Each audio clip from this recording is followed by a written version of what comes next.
Yes बच्चों, कल हमने एंडोमेम्ब्रेन सिस्टम के बारे में डिस्कस किया था।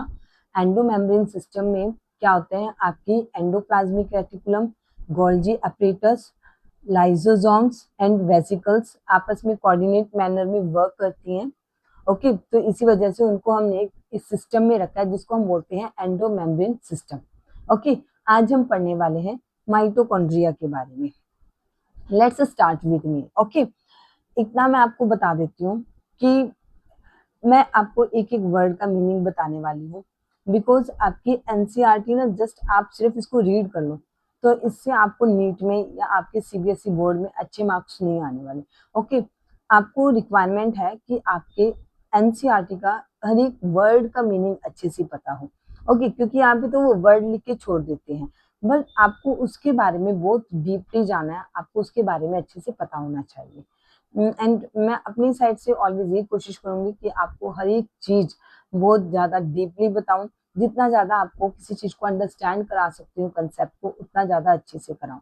ओके, तो मेक श्योर मेरी वीडियो को स्किप करने से पहले एटलीस्ट 15 to 20 मिनट्स जरूर सुनकर जाना। ओके, बिकॉज इससे आपको पता लगेगा कि आपको कितना समझ आया। अगर आपको एक टॉपिक कंप्लीट सुनने के बाद भी नहीं समझ आया, देन आई विल नॉट से यू टू स्टॉप या to see my other videos. Okay, to go with my other videos. Let's start with now. Today we have to discuss about mitochondria. Okay, let's start with. अगर मैं आपको एक mitochondria का पहले थोड़ा basic idea दूं, तो माइटोकॉन्ड्रिया का क्या होता है कि नंबर ऑफ माइटोकॉन्ड्रिया पर सेल वेरिएबल होते हैं। मतलब अगर हम एक सेल में देखें तो जैसे ये सपोज कोई टिश्यू है और ये आपके पास टिश्यू के सेल्स हैं। ओके, ये आपके पास किसी टिश्यू के सेल्स हैं। जरूरी नहीं है कि अगर इस सेल के अंदर 2 माइटोकॉन्ड्रियाज हैं तो इन सब में ही 2 होंगे। ओके, हो सकता है किसी में 1 हो, किसी में 2 हो, किसी में 3 हो। ठीक है, तो मतलब क्या होता है कि जो नंबर ऑफ माइटोकॉन्ड्रियाज होते हैं ना, वो पर सेल में वेरिएबल होते हैं।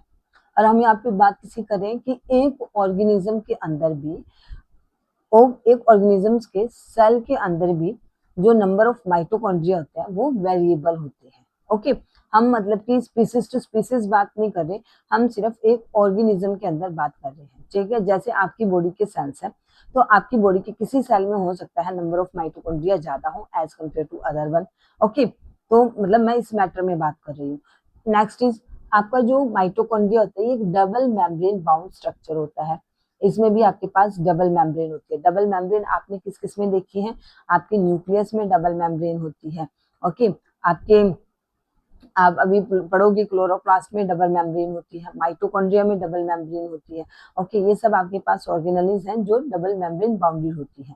साइट ऑफ एरोबिक रेस्पिरेशन, आपका जो माइटोकॉन्ड्रिया होता है ये एरोबिक रेस्पिरेशन का साइट होता है। ये मोस्ट इंपॉर्टेंट थिंग है, यहाँ पे मोस्ट इंपॉर्टेंट बात है, ये आपने याद रखना है कि यहाँ पे एरोबिक रेस्पिरेशन होती है।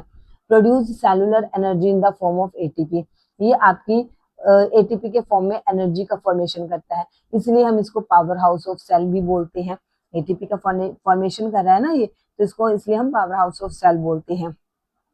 ओके, अभी यहाँ पे जो मैट्रिक्स होती है, अभी मैं आपको बताऊंगी मैट्रिक्स भी। मैट्रिक्स में आपके पास single stranded circular DNA present होता है, आरएनए प्रेजेंट होता है, 70s राइबोसोम्स प्रेजेंट होता है।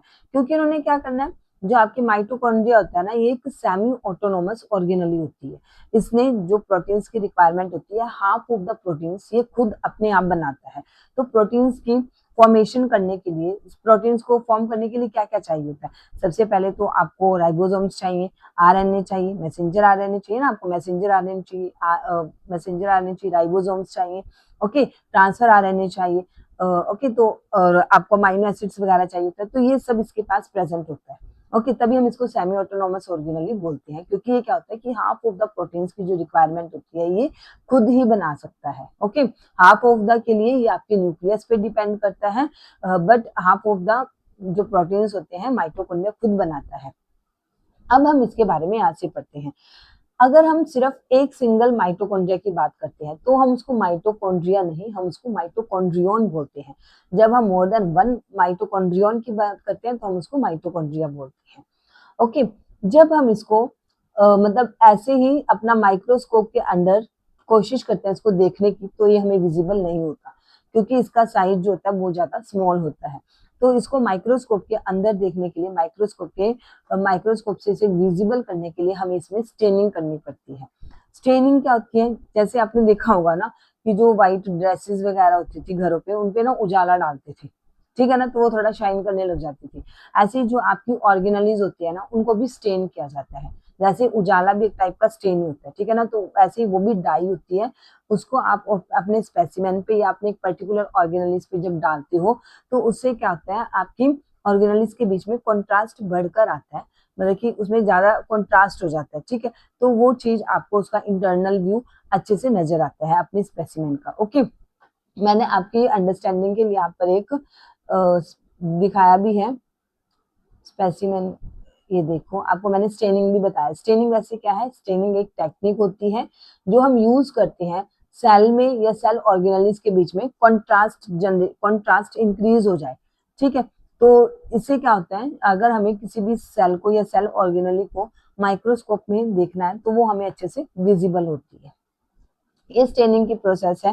जैसे सबसे पहले हम स्मेयर को प्रिपेयर करते हैं, उसके बाद हम उसको फिक्स करते हैं, उसके बाद हमने यहाँ पे प्राइमरी स्टेन डाली। जैसे ये उजाला होता है ना, ऐसे मतलब कि ये नहीं कि उजाला ही होता है, ठीक है ना, स्टेन को आप ऐसे कंसिडर कर सकते हो। जैसे ये आपकी प्राइमरी स्टेन है, उसके बाद हम इसको रिंस कर लेते हैं। रिंस करने के बाद क्या होता है कि जो आउटर सरफेस पे जो प्रेजेंट होती है वो तो ऐसे रिंस हो जाती है, साफ हो जाती है। बट जो आपके स्पेसिमेन पे स्टेन चढ़ गई है ना, जो आपके स्पेसिमेन ने स्ट्रेन को ले लिया, वो रिमूव नहीं होगा। अब उसके बाद आप दोबारा से काउंटर स्ट्रेन डालते हो एंड उसके बाद अपना फाइनल रिजल्ट देखते हो उसको ड्राई करने के बाद। ओके, ये आपका कुछ एक बेसिक सा स्टेनिंग का प्रोसेस होता है। ये हम कब करते हैं, जब हमें अपने माइक्रोस्कोप में अपने जो ऑर्गेनलीज वगैरह कुछ स्पेसिमेन हो उसको अच्छे से विजिबल करना हो, तब हम स्टेनिंग का यूज करते हैं। Okay, come back to your topic. आपको मैंने बताया था कि जो नंबर ऑफ माइटोकॉन्ड्रिया होते हैं वो वेरिएबल होते हैं आपकी टिश्यू के सेल्स के अंदर भी। एंड ये किस पे डिपेंड करता है, physiological activity of the cell पे, ठीक है। अगर कोई सेल ज्यादा एक्टिव है तो उसमें नंबर ऑफ माइटोकॉन्ड्रिया ज्यादा होंगे, है ना।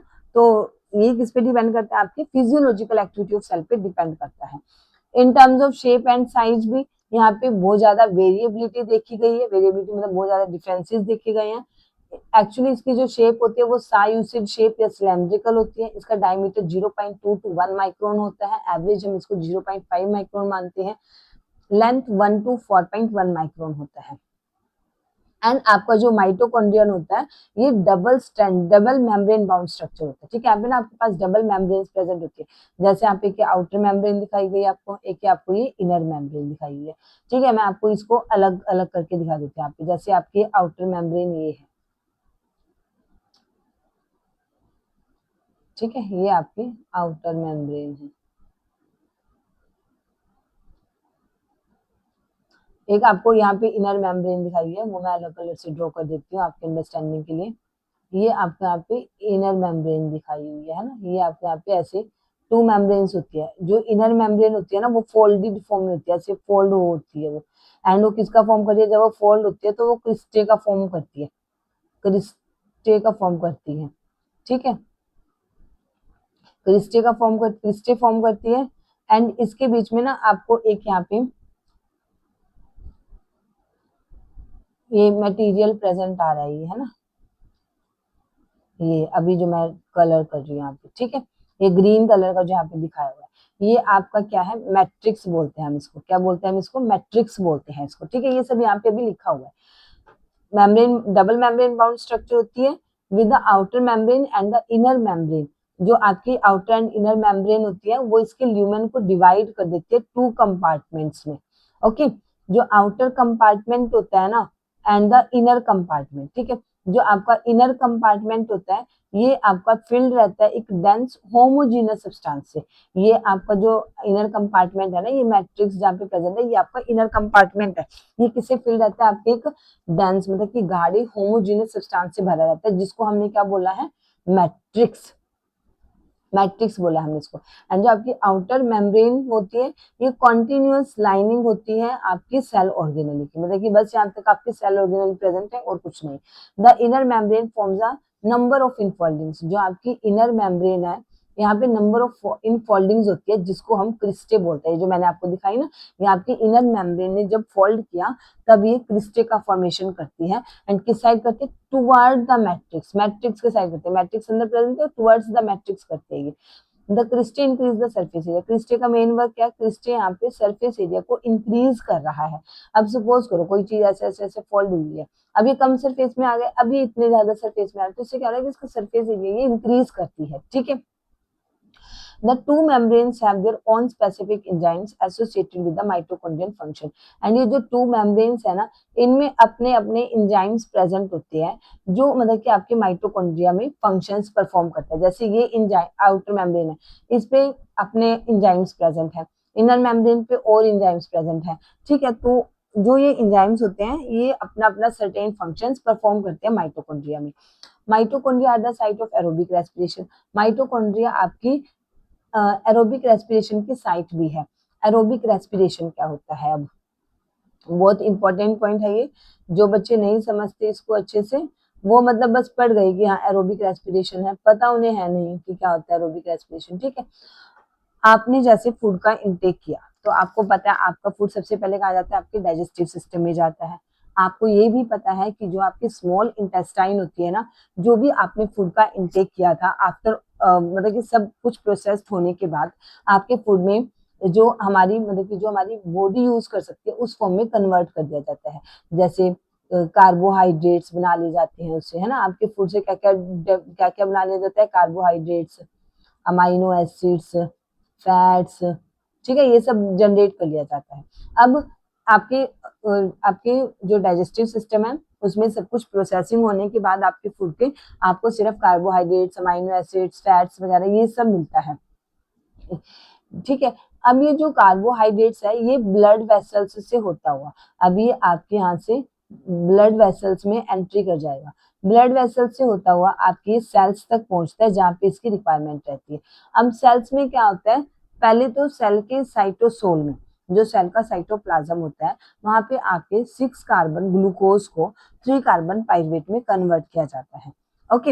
एंड उसके बाद क्या होता है, जो एरोबिक ऑर्गेनिजम्स होते हैं ना जैसे हम लोग हैं, तो यहाँ पे क्या होता है कि जो 3 कार्बन पाइरुवेट मॉलिक्यूल होता है ये आपके माइटोकॉन्ड्रिया में एंटर करता है। उसके बाद यहाँ पे पाइरुवेट का और ज्यादा ब्रेक डाउन होता है, उससे क्या होता है सेल के साइटोप्लाज्म में पहले तो, फिर उसके बाद माइटोकॉन्ड्रिया में। माइटोकॉन्ड्रिया में क्या होगा, अब इसका और ज्यादा ब्रेक डाउन किया जाएगा, एनर्जी का रिलीज होगा एंड उसको एटीपी के फॉर्म में कन्वर्ट कर लिया जाता है। एटीपी आपकी एनर्जी करेंसी होती है, ओके। एटीपी के फॉर्म में इसको कन्वर्ट कर लिया गया है, ठीक है। अब सेल को जब रिक्वायरमेंट होगी वो इसको यूज कर लेगा। तो ये क्या हुआ एक्चुअली में कि जो माइटोकॉन्ड्रिया है यहाँ पे आपकी एरोबिक रेस्पिरेशन होती है, ओके। एरोबिक रेस्पिरेशन का मतलब यही है कि जो आपकी कार्बोहाइड्रेट था जो आपका वो था ग्लूकोज मॉलिक्यूल था वो आपके माइटोकॉन्ड्रिया में जाके उसका ब्रेक डाउन किया जाता है, आपके जो कार्बोहाइड्रेट है उसका वहां पे जाके रिडक्शन किया जाता है, उससे एनर्जी का फॉर्मेशन होता है, एनर्जी को एटीपी के फॉर्म में कन्वर्ट कर दिया जाता है एंड इसी प्रोसेस को हम एरोबिक रेस्पिरेशन बोलते हैं, ओके। इससे आपके सेल्स को एनर्जी मिलती है एंड वो अपनी एक्टिविटीज मेटाबॉलिक एक्टिविटीज परफॉर्म करता है, ठीक है। तो इसी को हम क्या बोलते हैं, एरोबिक रेस्पिरेशन बोलते हैं। अब यहाँ पे क्या हुआ, they produce cellular energy in the form of ATP. अब यहाँ पे ये क्या करेंगे, सेलुलर एनर्जी बनाएंगे एटीपी की फॉर्म में, हेंस दे आर कॉल्ड, इसलिए हम इनको power house of the cell भी बोलते हैं, इसलिए हम माइटोकॉन्ड्रिया को power house of the cell भी बोलते हैं। एंड आपकी जो मैट्रिक्स होती है, मैट्रिक्स में आपके पास सिंगल सर्कुलर डीएनए मॉलिक्यूल होता है, मैट्रिक्स यहाँ पे मतलब कि इन यहाँ पे एरिया में आपके पास क्या क्या प्रेजेंट होता है, सिंगल सर्कुलर डीएनए मॉलिक्यूल होता है, आरएनए मॉलिक्यूल्स होते हैं, राइबोसोम्स होता है, 70s राइबोसोम होता है यहाँ पे माइटोकॉन्ड्रिया के अंदर आपका 70s राइबोसोम है एंड माइटोकॉन्ड्रिया आपका जिस सेल के अंदर प्रेजेंट है उस सेल के साइटोप्लाज्म में 80s राइबोसोम प्रेजेंट है, ओके। एंड जो आपको यहाँ पे कंपोनेंट्स रिक्वायर्ड होता है प्रोटीन की सिंथेसिस के लिए वो सब भी यहाँ पे प्रेजेंट होते हैं। एंड आपका जो माइटोकॉन्ड्रिया है माइटोकॉन्ड्रिया किससे डिवाइड करता है? माइटोकॉन्ड्रिया आपकी फिजन से डिवाइड करता है। माइटोकॉन्ड्रिया डिवाइड कैसे करता है? फिजन की प्रोसेस से डिवाइड करता है। ओके, मैंने आपको यहाँ पे माइटोकॉन्ड्रिया के बारे में सब कुछ बताया, एक बार मैं आपको दोबारा से रिकॉल करा देती हूँ। ओके, माइटोकॉन्ड्रिया सबसे पहले आपकी डबल मेम्ब्रेन बाउंड स्ट्रक्चर है। ओके, माइटोकॉन्ड्रिया आपकी डबल मेम्ब्रेन बाउंड स्ट्रक्चर है। यहाँ पे जो आपकी आउटर मेम्ब्रेन होती है ये सिर्फ एक लिमिटिंग मेम्ब्रेन होती है, ठीक है। एंड आपकी जो इनर मेम्ब्रेन होती है ये इनफोल्डेड फॉर्म में होती है, ये इनफोल्ड होके आपके क्रिस्टे का फॉर्मेशन करती है। एंड इनर मेम्ब्रेन के इनसाइड आपके पास क्या प्रेजेंट है? मैट्रिक्स प्रेजेंट है। मैट्रिक्स में आपके पास एक single stranded circular DNA present होता है, 70s राइबोसोम प्रेजेंट होता है, 70s राइबोसोम प्रेजेंट होता है। एंड प्रोटीन्स की फॉर्मेशन के लिए जो कुछ भी कंपोनेंट्स की रिक्वायरमेंट होती है वो सब यहाँ पे प्रेजेंट होते हैं। इसके अलावा जो आपके इसके अलावा मैंने और क्या बताया आपको, आपकी मैट्रिक्स में आपकी माइटोकॉन्ड्रिया जो है ये एरोबिक रेस्पिरेशन होता है। यहाँ पे एरोबिक रेस्पिरेशन का मतलब क्या होता है कि जो आपकी ग्लूकोज है वो पाइरुवेट में कन्वर्ट हो जाती है साइटोसोल में, उसके बाद वो माइटोकॉन्ड्रिया में आती है, वहाँ पे पाइरुवेट से आपके पास इसको कन्वर्ट कर दिया जाता है और ज्यादा जो कार्बोहाइड्रेट है उसको रिडक्शन कर दिया जाता है, जिससे एनर्जी का फॉर्मेशन होता है एंड एनर्जी को एटीपी की फॉर्म में स्टोर किया जाता है। एटीपी आपकी एनर्जी करेंसी होती है एंड एटीपी का फॉर्मेशन आपके माइटोकॉन्ड्रिया में होता है, इसलिए माइटोकॉन्ड्रिया को power house of the cell भी बोला जाता है।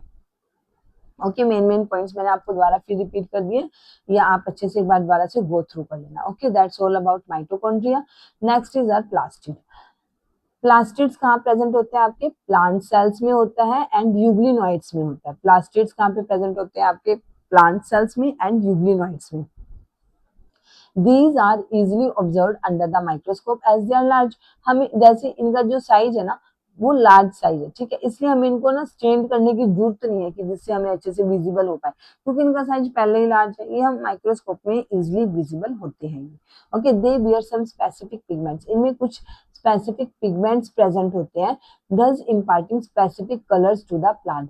एंड उसी पिगमेंट की वजह से ये आपके प्लांट्स को एक स्पेसिफिक कलर, मतलब कि एक टाइप का कलर प्रोवाइड करते हैं। Okay, based on the type of pigment, की पिगमेंट किस टाइप का है, प्लास्टिड्स को भी हम डिवाइड करते हैं, क्लासिफाई करते हैं क्लोरोप्लास्ट, क्रोमोप्लास्ट, ल्यूकोप्लास्ट में। Okay, next is your chloroplast. Chloroplast में क्या क्या प्रेजेंट होता है? आपके क्लोरोप्लास्ट टाइप प्लास्टिड में क्लोरोफिल होता है एंड कैरोटीनॉइड पिगमेंट होता है। बहुत जरूरी है ये याद रखना, क्लोरोप्लास्ट में क्या प्रेजेंट होता है? क्लोरोफिल प्रेजेंट होते हैं एंड कैरोटीनॉइड पिगमेंट्स प्रेजेंट होते हैं, which are responsible for trapping light energy essential for photosynthesis। ये एक्चुअली करते क्या है? पिगमेंट्स ये लाइट एनर्जी को, सनलाइट एनर्जी को ट्रैप करते हैं, फिर जो कि बहुत ज्यादा जरूरी होती है फोटोसिंथेसिस की प्रोसेस के लिए। इन द क्रोमोप्लास्ट में, अब हम बात करें क्रोमो का मतलब ना कलर होता है, ठीक है। क्रोमो का मतलब आपने याद रखना है, क्रोमो का मतलब होता है कलर से रिलेटेड। क्रोमो जो वर्ड होता है ये कलर से रिलेटेड होता है, ठीक है। तो ये जो क्रोमोप्लास्ट होता है ना, ये इसमें क्या होता है? फैट सोल्यूबल कैरोटीनॉइड पिगमेंट्स, आपके पास ये जो कैरोटीन एंड ज़ैंथोफिल्स एंड अदर्स हैं ये प्रेजेंट होते हैं इसमें क्रोमोप्लास्ट में। एंड ये जो आपको पिगमेंट्स दी है ना, कैरोटीन, ज़ैंथोफिल, ठीक है, ये सब कैसे होते हैं? ये फैट सोल्यूबल कैरोटीनॉइड्स होते हैं। कैसे होते हैं ये? फैट सोल्यूबल, फैट में घुलते हैं ये, ठीक है। तो this give the part of the plant, इनकी वजह से जो पार्ट ऑफ द प्लांट होते हैं वो आपके येलो, ऑरेंज, रेड कलर के होते हैं। एंड जो ल्यूकोप्लास्ट है, ल्यूकोप्लास्ट आपके कलरलेस प्लास्टिड्स होते हैं of varied shape and size, इनका जो साइज एंड शेप है वो भी अलग अलग होता है, विद स्टोर्ड न्यूट्रिएंट, एंड ये अपने अंदर न्यूट्रिएंट को स्टोर करके रखते हैं, ठीक है। एमाइलोप्लास्ट जो होते हैं, एमाइलोप्लास्ट स्टोर करते हैं कार्बोहाइड्रेट्स को स्टार्च की फॉर्म में, for example potato. Elaioplast store करते हैं ऑयल्स एंड फैट्स को, इलायोप्लास्ट स्टोर करते हैं ऑयल्स एंड फैट्स को, ठीक है। एंड एमाइलोप्लास्ट किसको स्टोर करें? कार्बोहाइड्रेट्स को इन द फॉर्म ऑफ स्टार्च। एक अब और आएगा, next is were aleuroplast store करते हैं प्रोटीन्स को। एल्यूरोप्लास्ट किसको स्टोर करते हैं? प्रोटीन्स को स्टोर करते हैं। Okay, Majority of the chloroplast of the green plants are found in the mesophyll cells of the leaves. अब हम बात करेंगे क्लोरोप्लास्ट के बारे में। ठीक है, क्लोरोप्लास्ट में ना, क्लोरोप्लास्ट जो आपके ग्रीन प्लांट्स में प्रेजेंट होता है, ये एक्चुअली प्रेजेंट कहाँ होता है, आपके लीव्स के मेसोफिल सेल्स में। लीव्स के मेसोफिल सेल्स में मेनली क्लोरोप्लास्ट प्रेजेंट होता है, लीव्स के मेसोफिल सेल्स में। ओके, एंड इसकी शेप कैसी होती है, क्लोरोफिल की शेप होती है लेंस शेप्ड, ओवल, स्फेरिकल या डिस्कॉइड और इवन रिबन लाइक ऑर्गेनेल्स भी होती है। हैविंग वेरिएबल लेंथ है इनकी एंड विड्थ भी वेरिएबल है। इनका जो नंबर होता है ये वेरीज करता है, पर ये ऑर्गेनिज्म टू ऑर्गेनिज्म वेरी करता है, ना कि सेल टू सेल वेरी करता है। ओके, जैसे यहाँ पे क्लैमिडोमोनाज में वन वन पर सेल होता है, ग्रीन एल्गे में 20 to 40 पर सेल होता है मेसोफिल सेल्स में। ओके, आपके माइटोकॉन्ड्रिया की तरह जो क्लोरोप्लास्ट है ये भी डबल मेम्ब्रेन बाउंड होता है, ये इसमें भी कहते हैं डबल मेम्ब्रेन्स प्रेजेंट होती हैं। One of the two, the inner chloroplast membrane is relatively less permeable, and जो इसकी जो इनर मेम्ब्रेन होती है, ये इनर माइटोकॉन्ड्रिया, इनर जो मेम्ब्रेन है इसकी, ये लेस परमेबल होती है। ठीक है, इनर मेम्ब्रेन लेस परमेबल है। The space limited by the inner membrane of the chloroplast is called the stroma, and जो आपका जो स्पेस प्रेजेंट होता है इनर मेम्ब्रेन के अंदर, उसको हम बोलते हैं stroma. A number of organized flattened membrane sacs called thylakoids are present in the stroma. यहाँ पे स्ट्रोमा के अंदर आपके पास फ्लैटेंड मेम्ब्रेनस सैक्स प्रेजेंट होता है जिसको हम थाइलेकोइड्स बोलते हैं। Okay, are present in the stroma. Thylakoids मैं आपको पहले फिगर से बताती हूँ, फिर आपको ज्यादा समझ आएगा। ओके, आपकी जो क्लोरोप्लास्ट है ये डबल मेम्ब्रेनल स्ट्रक्चर होती है। ठीक है, जैसे एक मेम्ब्रेन तो आपको ये दिखाई हुई है, ये आपकी इनर मेम्ब्रेन दिखाई हुई है ना,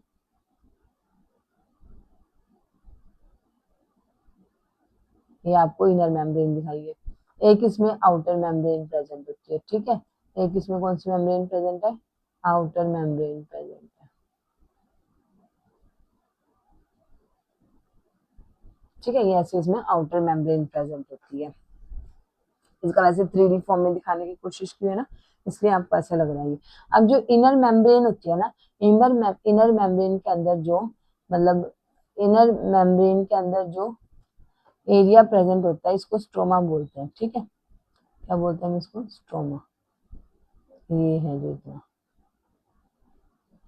ठीक है, ये सब आपको जो दिख रहा है, ये यहाँ पे सारे में क्या प्रेजेंट है, ये स्ट्रोमा प्रेजेंट है यहाँ पे इनर मेम्ब्रेन। जहाँ पे भी खाली स्पेस है वहां पे सारे में क्या प्रेजेंट है, स्ट्रोमा प्रेजेंट है। ठीक है, स्ट्रोमा प्रेजेंट है, ये क्या है, ये स्ट्रोमा है आपके पास, स्ट्रोमा है इसके अंदर। ठीक है, स्ट्रोमा के अंदर आपके पास क्या प्रेजेंट है, थाइलेकोइड्स प्रेजेंट है, इसको हमने क्या बोला है, थाइलेकोइड्स। ये क्या है, आपके थाइलेकोइड्स है। ठीक है, आपकी थाइलेकोइड्स है। थाइलेकोइड्स कैसे हैं, आपके स्टैग्ड है। थाइलेकोइड्स ऐसे आपके स्टैग्ड हुए हैं, जैसे कॉइन के ऊपर कॉइन रखे जाओ, कॉइन के ऊपर कॉइन रखे जाओ।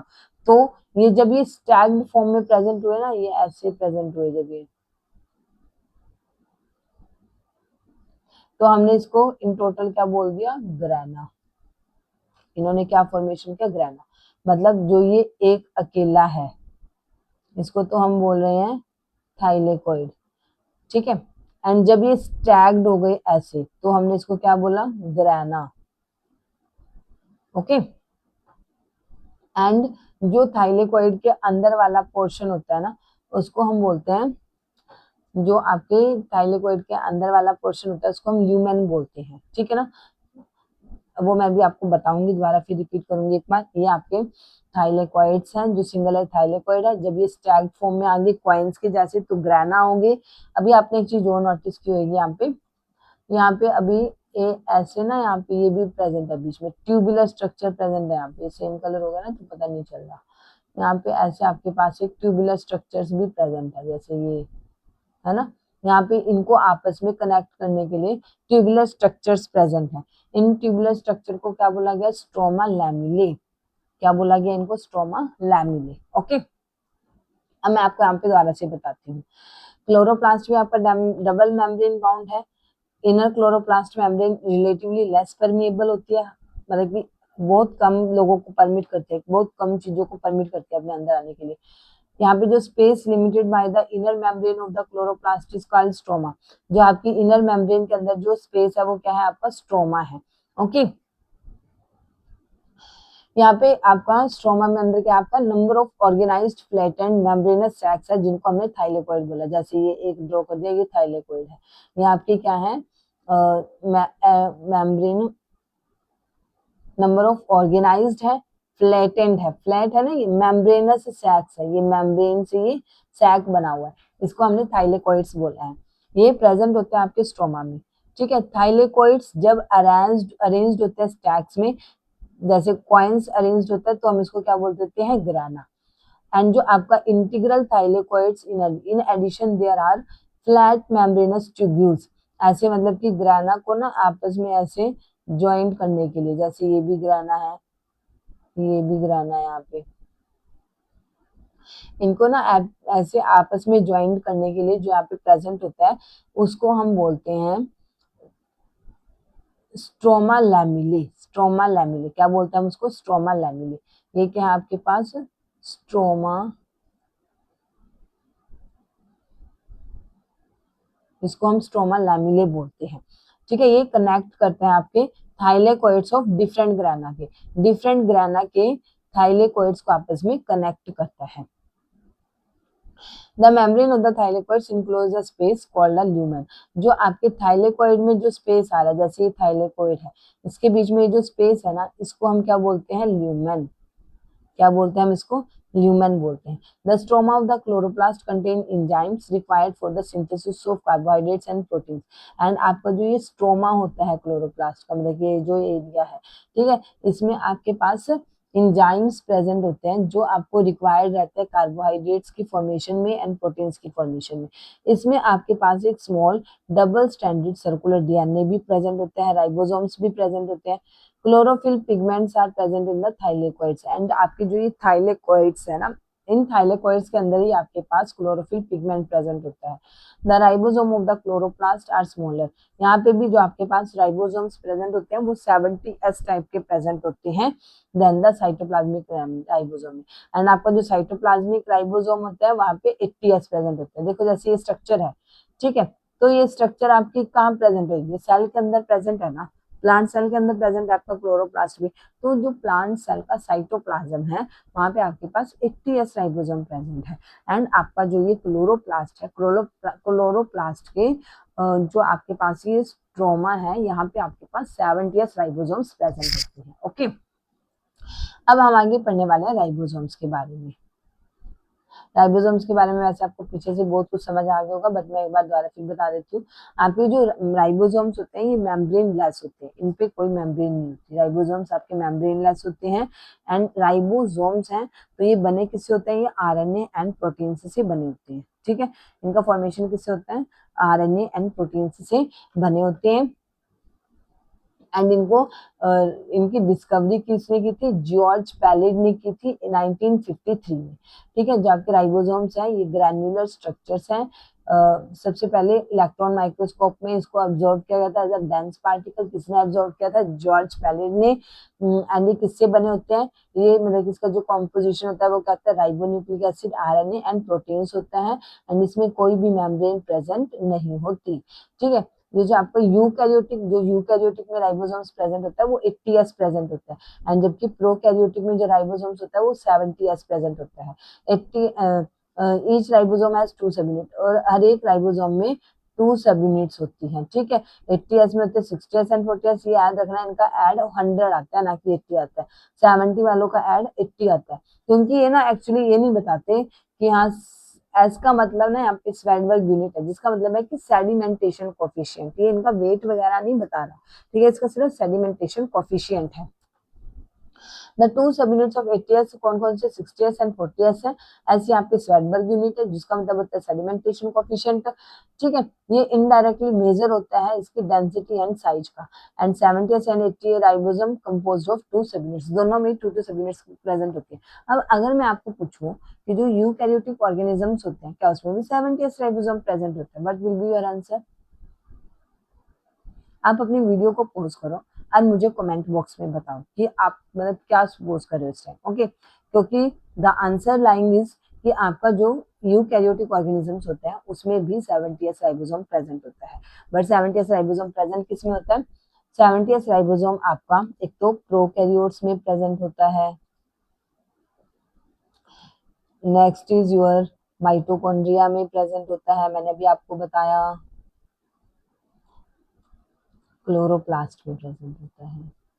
ओके, 70s राइबोसोम आपके इन तीनों में प्रेजेंट होता है एंड 80s तो आपका यूकैरियोट्स में ही प्रेजेंट होता है। ठीक है,